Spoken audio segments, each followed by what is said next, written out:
Hello, everyone. I'm Paxton Gray, CEO of 97th Floor, and this is The Campaign.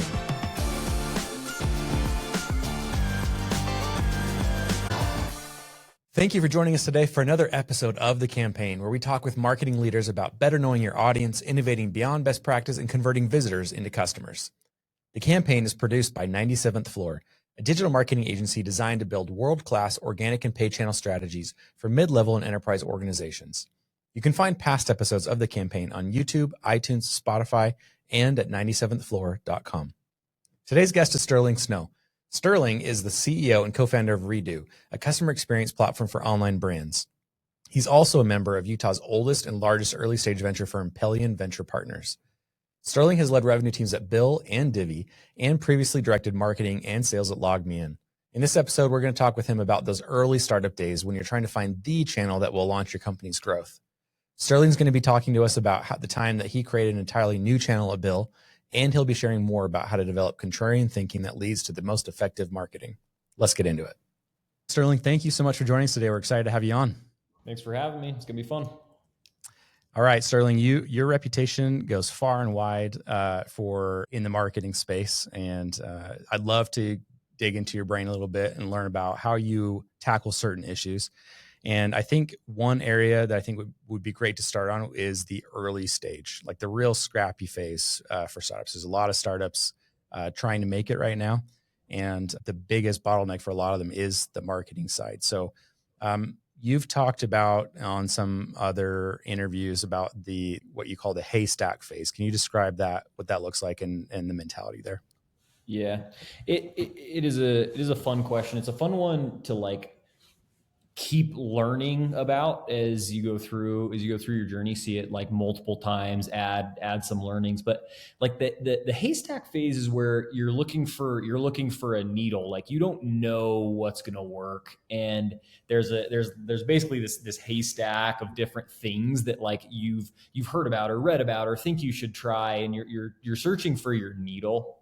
And the thing that like I get taught over and over again about this particular phase is that the single most important thing is your activity. Like the more activity you have, the more insights you have, the faster you can iterate on this stuff. And one thing for me that was wild is like, I had some experience at, my first company that I had, and some things worked. And then I was working at Jive, and those same things like didn't work. And then, found new things that worked, and then go to Divvy, and the Jive things didn't work, but some new things did. And so I'm a big believer in like making sure that you have clearly defined tests with parameters of what like success looks like, and then basically doing as many of those as you can do well at the same time. And then as you find things that you can quickly double down on or move on to the next experiment. But finding a needle in a haystack is basically about your ability to create insights off of your activity. I love that. Yeah.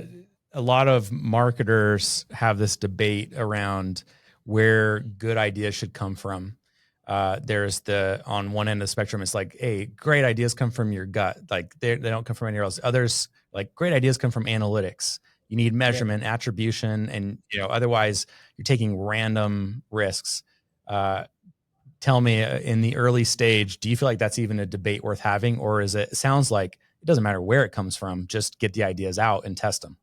I think that you can basically test all of these, and you start to have constraints around like budgets and stuff like that, but that's not really even what I'm talking about. Like when I would do this, like in the early days, one of my formulas was like, okay, what's my cheapest cost CPM that I can get in whatever way? And then what's sort of an aggressive offering that I can pair with that? And I'm just going to go take that to as many different like channels as I can. I think that it can get a little bit over intellectualized, to be honest with you, especially at the early stages. People who say that they're data driven in like the haystack phase, like there's no data. So like, what are you talking about? You can try to be smart and pull from other companies or other stops, but like I said before, it's rare to me that the same thing works like over and over and over again. So I think it's more just about try them all. I don't care where the ideas come from. Figure out how to make them cost efficient and time bound, and then just go and see what you learn. Yeah. You have said great marketers create proprietary lead flow. Yeah. What Yeah. does proprietary lead flow mean? Well, it's like there are really good things that are like table stakes, and I'll put like pretty much all of performance marketing like into those types of things. But for the very early stage companies, you need something that you have sort of an insight to that nobody else has. Otherwise, you don't scale big enough to be able to spend the kinds of dollars on performance marketing that it'll take to compete, right? And so I very strongly believe good marketers create new channels instead of just like allocate money and energy into the ones that exist. That's a part of it. Like don't get me wrong, but I think that the truly great ones, particularly in the early stages of a company's life, they can create new channels like that didn't exist before. And it's hard. It's really, really hard. But that's kind of been my experience. Interesting. So what have you seen work from like a proprietary lead flow at some startups that like maybe if let's say a marketing leader at an early stage startup is listening right now, Yeah. what would be some areas to have them go look? Well, I can share a quick story of one of the ways that this kind of got highlighted to me. So, this is early days at Divvy, and one of my like real first tasks is like, hey, we need to start generating demand for this. And I was trying all the stuff that had worked at Jive, and it wasn't working. And so I'm just like I'm absolutely spiraling, right? I'm like, I'm gonna get fired, and I'm the dumbest, and just like all the kind of negative things that were coming. And it's like, okay, where are my buyers? Okay, let's just start there. Like, where in their finance professionals? Like, okay, I don't have the resources to just go and target these people on LinkedIn or Google or whatever. So like, where else are they? And one of the ideas was like, okay, they get these newsletters, like business update type newsletters. So I remember calling one of them, Owler was one of them. This is so long ago. I'm not even sure if they still do this, but like, and they just did like published basically like Google alerts, but in like an email format and in a little bit more customizable. And I was like, hey, you guys haven't like done ads or anything, but could I pay you like $1,000 and see what this does?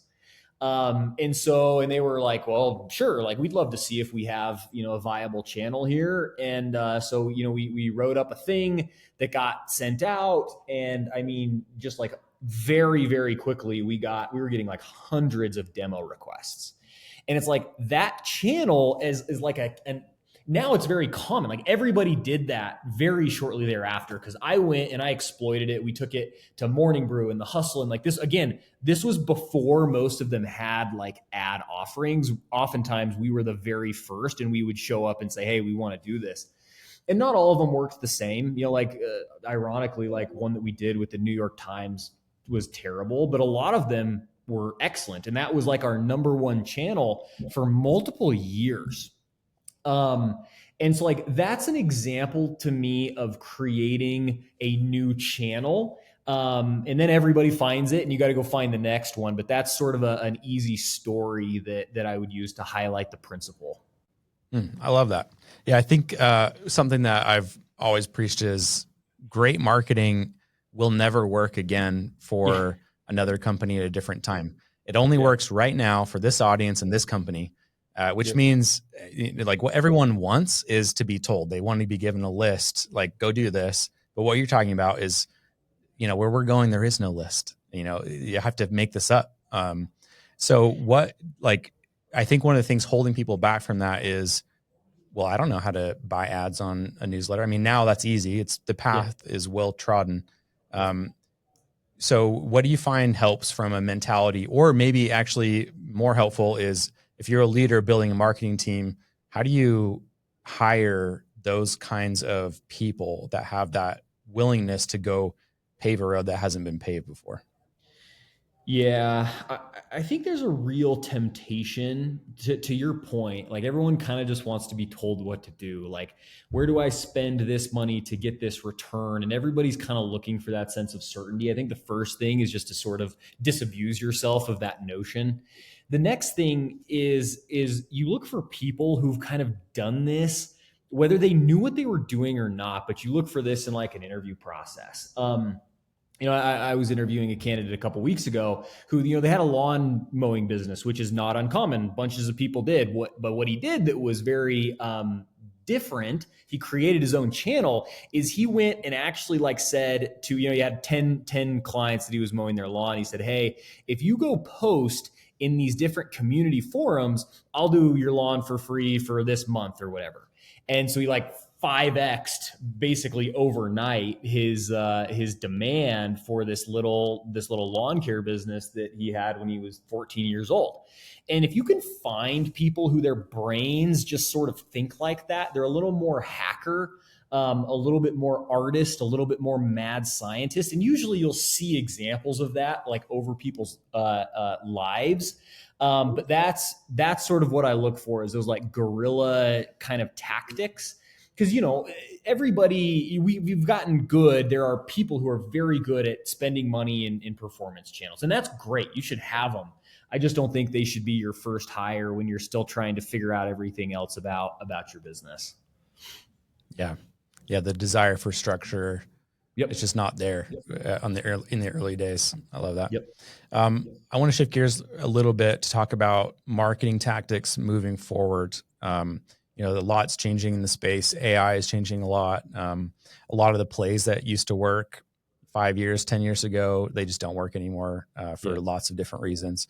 If you were to offer some advice to marketing leaders going into next year, by the time this year airs, maybe this year, what would be at the top of that list of where they should be thinking, what they should be trying out? So I think in marketing specifically, there's so much noise and so much competing for our attention that it's cliche, but you really have to figure out how to like zig when people are zagging. And that's very easy to say and very hard to do.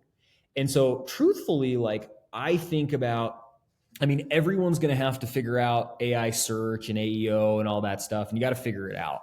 But it's like, okay, go do the table stakes stuff and then find me where the alpha is going to be.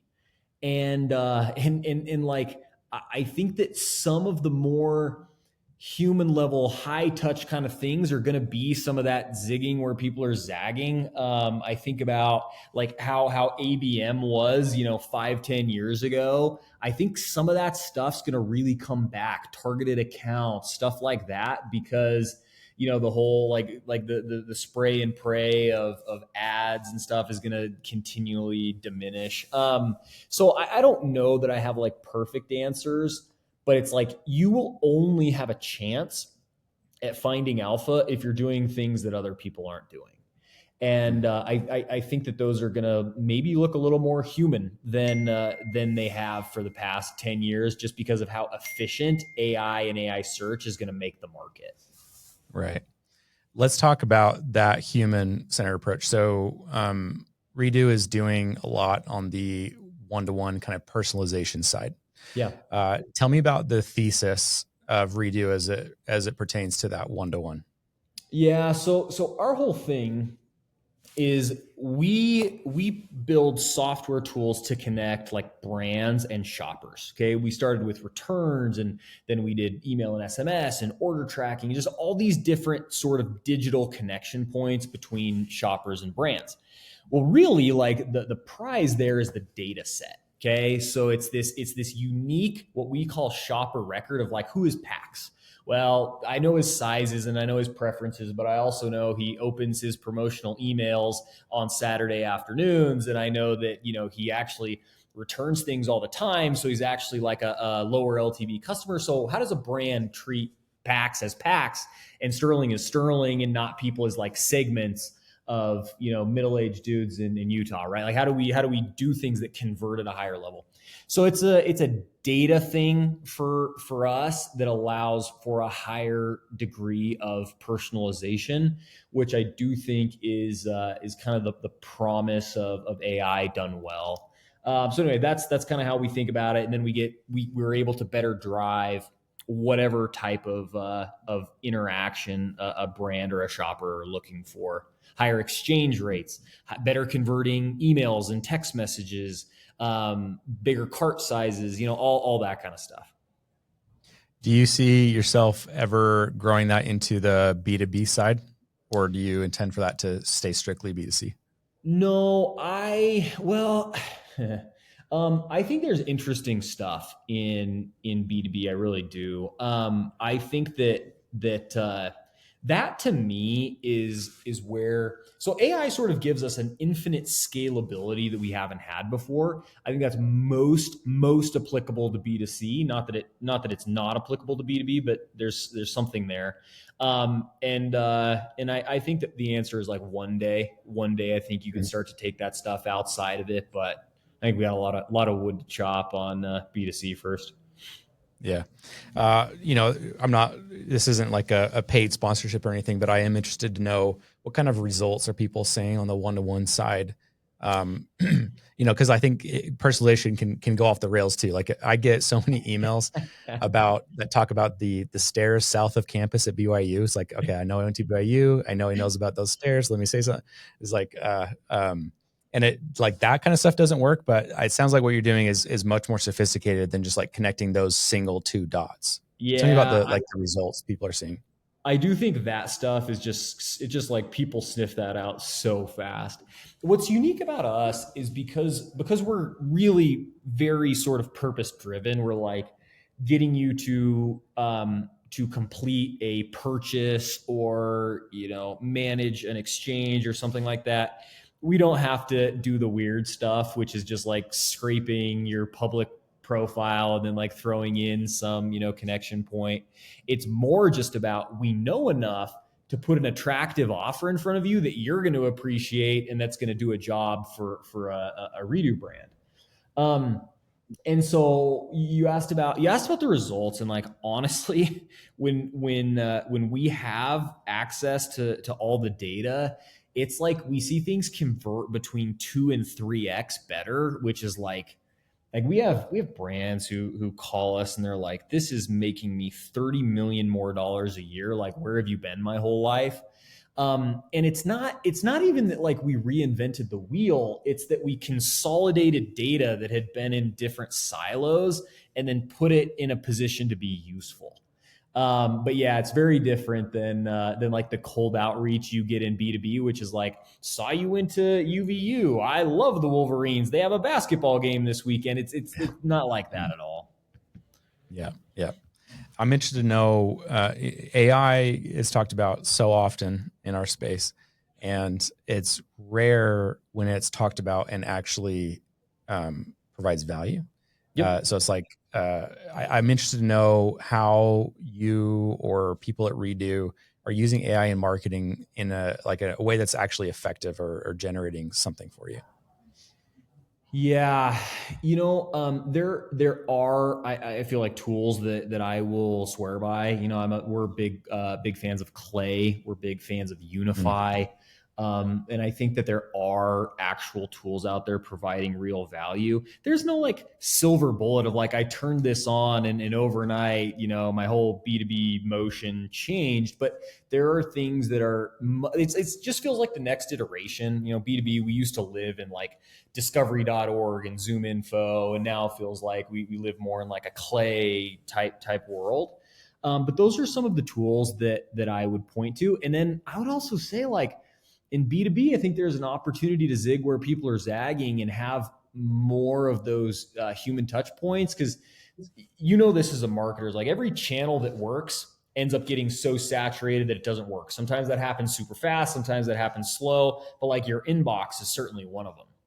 And so, how do you lean into micro events? How do you lean into partnerships? How do you lean into in-person interactions? And so a lot of our like AI driven work that we do in marketing has nothing to do with it at all, because I'm just betting that everybody's inbox and their sort of awareness and care factor of cold outreach, it's been deteriorating, but it'll just kind of explode. Yeah. Email is definitely a victim of the AI surge, like all that cold outreach. So Reddit is your too. Like, phone, it's all of it, right?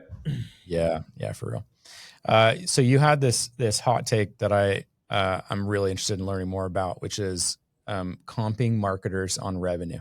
Yeah. Uh, yeah, tell me more about that.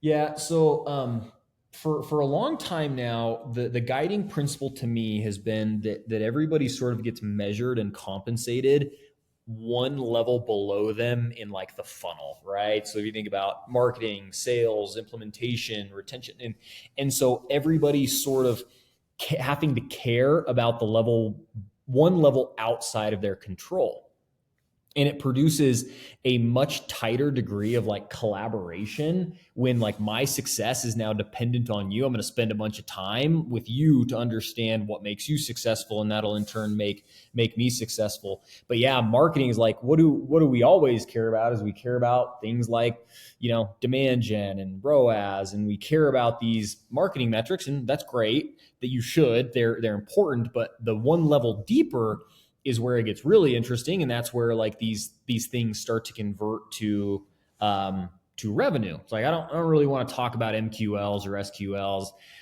All those things are just a leading indicator of something else, and I want to compensate people. I set up quotas and comp plans for people to be one level deeper in that funnel, and that's how we determine success and career progress and trajectory and all that stuff. That's interesting. I like that. I mean, one of the secrets that I feel like as soon as people can understand this, they can take off, is that everyone is paid on commission. Yeah, No matter what your job is, you're paid on commission. If there's no money coming in, no one gets paid. Yep. I think a counter, like, I guess where I can see people getting hung up on that is, it was a good lead. You should have closed that. But Yep. the sales rep, man, it's not a good sales rep. Like I shouldn't pay for that. Like what Yep. would be the response to that? It's just like that same sales rep is telling you that it's a garbage lead from a garbage marketer. And so, we're going to create a system that holds you the exact same amount of accountable to each other. And I'm not going to spend any time playing policeman about who's good and who's bad. We're gonna set up a system that is good at holding everybody accountable, so that I don't have to hear that ever again. Yeah. Yeah. Now, how do you deal with attribution? Because that opens up potentially a big can of worms on attribution. It's like, Yeah. did this actually come from the ad, or was it from this billboard and then the ad and then the organic post? And, you never really know what did it. Yeah, and you can make this as complicated as you want, right? Like, I think really for me, I've seen it go well when you just let's clearly define marketing sourced, sales sourced, what's sort of our ideal mix, and then let's go at it. Let's not spend a bunch of our time and energy on like the most complex multi-touch attribution model that we can find. It's just like let's have very, very clear lines in the sand, and then let's go actually like do the work. So if you can do a good job aligning the incentives and taking away the excuses, then people just get to work on the actual needle movers instead of trying to just claim credit for whatever is like going to kind of happen no matter what they do. But I've been a part of a lot of situations where it's a lot of, you just deal with a lot of this credit seeking or blame shifting types of cultures, and doesn't end well for anybody. Yeah. Yeah. And I'd imagine a system like this eventually just kind of weeds that out. It does. It usually weeds them out at the beginning, because they're like, oh, I'm not going to do that. Because some people make very long and seemingly successful careers because they're just really effective sort of like perception shifters. And in a system where it's just very black and white, usually they will self-select out before they even get in the door. So you've used this framework that you call budget, quota, and goal. Yeah. Where the goal is kind of a stretch target that unlocks special team events. Yeah. I'd love to learn about that as it relates to the marketing side. Yeah. Well, so budget quota stretch is basically just sort of the goaling system. So budget would be like a board number, quota would be like a team number, and stretch would be like, we did really well. And it does a couple of things. It allows you to sort of protect the business because you budget your financials, your spending, all of those things off of a budget number that ideally you have like a 95% certainty you're going to hit.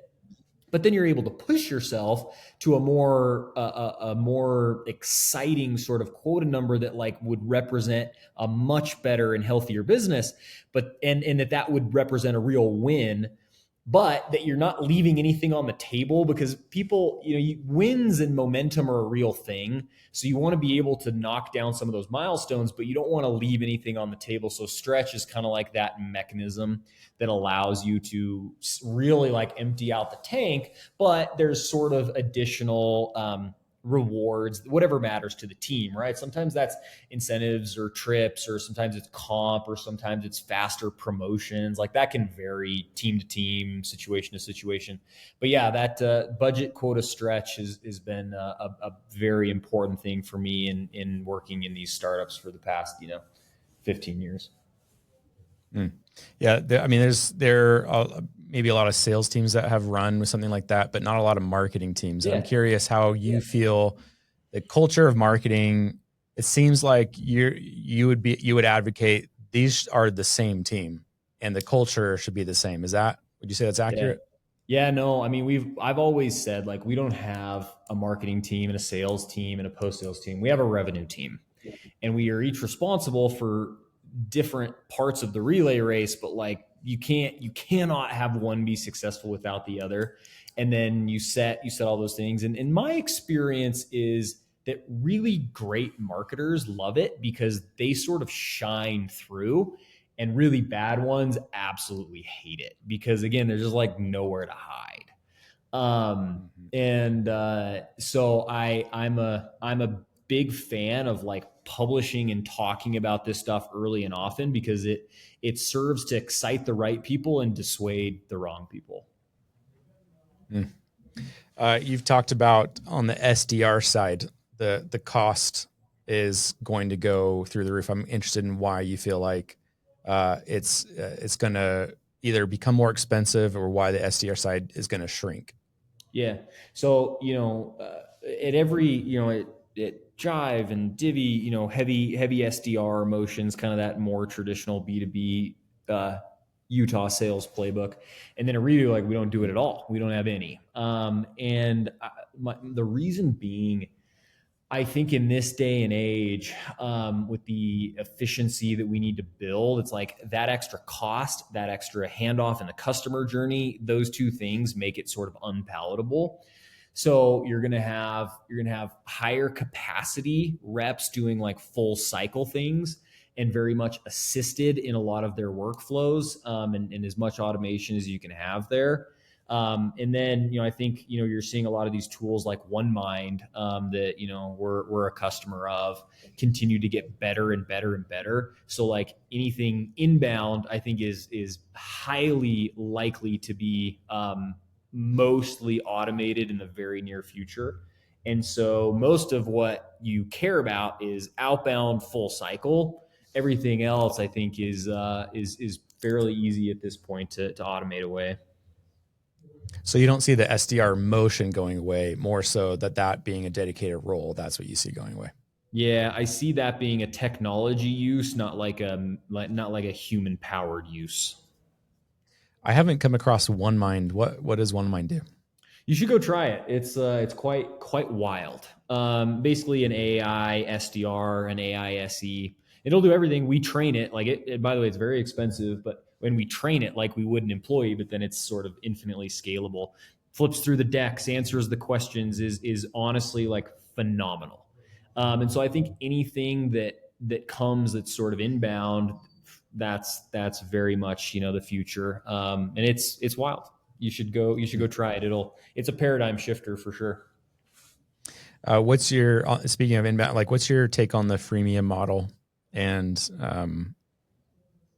Yeah, just curious. There's lots of debate back and forth. Some people saying like freemium is the future. Others saying like freemium needs to die and you're wasting all these resources on people who don't ever pay. Curious your approach there. You know, I'm a big like usage based model guy. And so I love freemium, but I don't like not making money. So I love giving you something for free, but I like making money on that same thing. And I do think if you push yourself to think in those constraints, you can come up with creative business models. Divvy was obviously a big learning for me there, where like you could give the software away for free and monetize on interchange. So it was freemium, but it was not, you were making money. And similar with Redo, it's like, well, we give you all this software for free, but we make money on the usage of it, and it's free to you. So I love the freemium from a reduction of friction and an ability to grow fast. But I would say if you put your head down, you can figure out how to make money on something that's free. We have so many different flows and backends and money transferring and partnership agreements, and like figure out how to make money on it while it being free to whoever you're selling to. I want to wrap on, reading tea leaves a little bit, but specifically around team building. So, one of the big concerns with AI developing is it's going to come for everybody's job. Headcount's going to go way down. These companies are going to be able to save a lot of money. My personal opinion is I think headcount is just going to change. And maybe marketing leaders need to think a little bit differently about what the team looks like. Not necessarily, some people may lose jobs, but I think the makeup of a marketing team is going to change. So I would say maybe 2026, 2027, if I'm a VP of marketing and I'm looking at what is the composition of my team in the face of AI development, how would you say, similar to this discussion around SDRs on the sales side, what do you think a marketing team should look like with AI being developed? Yeah, these questions are always interesting because people have very strong opinions, and almost everyone who does will end up being like wrong. We're just so bad at like predicting how these innovations actually manifest themselves in like the economy. But here's what I would say. The skill set and like what we are asking people to do does change dramatically. Okay. And you go from being more of an X's and O's, go and do this thing, to being more of like what things should we be doing at all? More of like a strategist and an orchestrator, more of a creative thinker, because that's the skill set that is amplified instead of like automated, right? And so I think you're going to need more of the people who can creatively find alpha, and less of the people who just push which buttons you tell them to push at particular times. But that's like, by the way, that's not like an uncommon evolution in even like marketing, right? As the ads platforms themselves have gotten much better. It's like, did we have less paid marketing people? Like, no. I don't, like, at least not like in the aggregate. So I tend to agree with you that like we have sort of infinite demand for better solutions, more creativity, and the skill set is going to change a little bit around those types of things. So a little bit less like, hey, I need an email marketer, and more, I need somebody who's going to understand their audience and figure out how to communicate them. Maybe that's email, maybe that's somewhere else, Maybe and just getting more of those minds. That's right. It's like, who's going to Right. figure out who our audience is in the first place, right? Like, I don't need maybe I don't need copywriters, but I need people who can decide which copy needs to be written, right? Like, and it's sort of a nuanced shift, but yeah, that's kind of how I think about it. I love that. Sterling, what if people want to learn more about what you're working on, what you're doing, what would be the best place to send them? Yeah. Redo.com is a great place to kind of understand like who we are, what we're doing, for people who are interested in, roles and the team and all that kind of stuff. That's the best place. Okay, great. So that's redo.com. We'll make sure that a link is in our show notes. Sterling, great. thank you so much for bringing your perspective. I love your hot takes and kind of putting a lot of marketing, spinning the story, putting it on its head a little bit. I think that's what the industry needs a lot. So thank you for joining us today and sharing those takes. Big fan. Thanks for having me on. That's it for today, everybody. If you enjoyed this episode, please consider leaving us a 5-star rating and subscribe so you don't miss future episodes. Huge thank you to Sterling Snow for joining us today. You can find out more about him and what he's working on at redo.com. That's redo.com. You can also find past episodes of the campaign and examples of our work at 97thfloor.com. Learn more about the agency and get in touch with a marketing specialist if you want support for your own marketing campaigns. That's it for now. Thank you for listening, and we'll see you back here. Until then, keep innovating, keep converting.